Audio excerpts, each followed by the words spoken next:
क्या घोसी उपचुनाव में सीएम योगी ने ले लिया ओपी राजभर से बदला, सच्चाई आई सामने।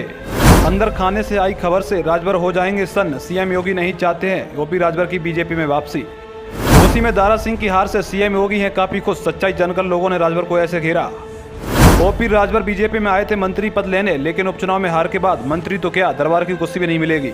घोसी सीट पर सपा प्रत्याशी सुधाकर सिंह ने भाजपा के दारा सिंह चौहान को जबरदस्त मार्जिन से मात दे दी, जिसके बाद मीडिया से लेकर सोशल मीडिया तक इस बात की चर्चा होने लगी कि 2024 लोकसभा चुनाव की रणनीति यूपी में ही तैयार होगी। इतना ही नहीं, सपा समर्थक तो घोसी सीट की जीत से इतने खुश हैं कि अखिलेश यादव को मुख्यमंत्री नहीं सीधे प्रधानमंत्री के तौर पर देखने लगे हैं।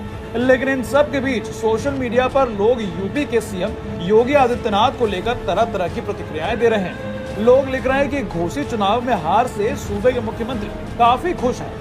एक्स के एक यूजर ने सीएम योगी को लेकर लिखा है कि योगी आदित्यनाथ का दांव काम कर गया, ओपी राजभर को ठिकाने लगा दिया। राजभर चले थे योगी जी को मठ भेजने, घोसी में दांव चलकर राजभर का राजनीतिक करियर ही खत्म कर दिया। योगी जी का कोई जवाब नहीं। वहीं घोसी चुनाव के नतीजों पर एक और यूजर ने लिखा कि चर्चा है कि घोसी उपचुनाव में सपा की जीत के बाद यूपी के सीएम योगी आदित्यनाथ काफी खुश हैं।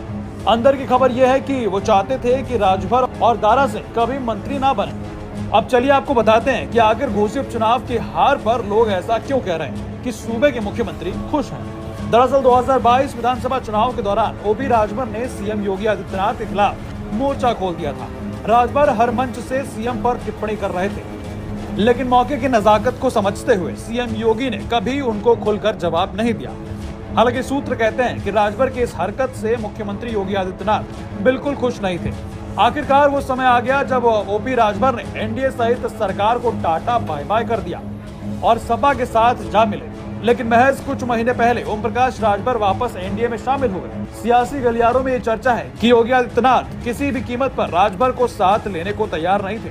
दावा तो यहाँ तक किया जा रहा है कि 2024 लोकसभा चुनाव के मद्देनजर पूर्वांचल को साधने के लिए पार्टी आलाकमान ने राजभर को एक मौका और दिया, जिसके बाद न चाहते हुए भी सूबे के मुख्यमंत्री को पार्टी आलाकमान की बात माननी पड़ी। बात यहीं तक खत्म हो जाती तो कोई और बात थी, लेकिन एनडीए ज्वाइन करते ही ओम प्रकाश राजभर के समर्थक ये कहने लगे कि जल्द ही ओपी राजभर यूपी सरकार में मंत्री बनने जा रहे हैं। लेकिन राजभर और मंत्री पद के बीच एक अग्नि परीक्षा बाकी थी, वो थी घोसी उपचुनाव में एनडीए कैंडिडेट की जीत। हालांकि राजभर अपने बेटों के साथ मिलकर मेहनत तो खूब की, मगर जिता नहीं पाए और इसी बात को मुद्दा बनाकर ये कहा जा रहा है कि घोसी हार से योगी आदित्यनाथ खुश हैं, क्योंकि वो ओम प्रकाश राजभर को फिर से झेलना नहीं चाहते हैं।